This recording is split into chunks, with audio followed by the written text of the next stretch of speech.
সিয়াম ভাইকে কেন আমাদের ভালো লাগবে না? যেখানে তালহা ভাই ছিল আগে ফ্রি ফায়ার কমিউনিটির হাসির রাজা, সেখানে সে তো এখন আর ফ্রি ফায়ার কমিউনিটিতেই নাই। সেদিক দিয়ে বর্তমানে আমাদের ফ্রি ফায়ার কমিউনিটির হাসির রাজা বলতে কিন্তু এখন আছে সিয়াম ভাই। অনেক সময় অনেকভাবে কিন্তু আমরা সিয়াম ভাইকে তালহা ভাইয়ের কপি বলি বা তালহা ভাইয়ের সাথে তাকে তুলনা করি। এটা নিয়ে কিন্তু সিয়াম ভাই লাইভে কিছু কথা বলে, চলো সেটাই তোমাদেরকে দেখাই। যেটা দেখার আগে তোমাদের কাছে একটাই চাওয়া, যদি এখন আমাকে ফলো করে না থাকো, কষ্ট করে একটু ফলো করে আমাদের ফ্যামিলির মেম্বার হয়ে যেও। কি হইছে যে আপনারা তালহা ভাইয়ের কমেন্টে যে ফানি কমেন্ট করেন, এখন আমার কাছে আইসাও সেম কমেন্টটা করেন। এখন আমি যখন রিপ্লাইটা দেই তখন অনেক সময় তালহা ভাইয়ের মতো মিলে যায়। এই কারণে হইতেছে, যেহেতু তালহা ভাই ফানি কন্টেন্ট বানায়, আমিও বানাই।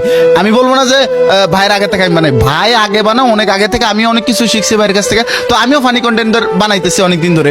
তো কি হয়েছে যে ওনার সাথে কিছুটা সিমিলার হয়ে যায় বা ভাইবসটা মিলে যায়, এই কারণে অনেকে দেখে যায় গালি দিতেছে, কপি বলতেছে, এটা বলতেছে। সো অ্যাকচুয়ালি বিষয়টা কি, আমি তালহা ভাইয়ের কাছ থেকেই শুনবো। আমি তালহা ভাইকে ফোন করবো আজকে লাইভে থাকা অবস্থায়।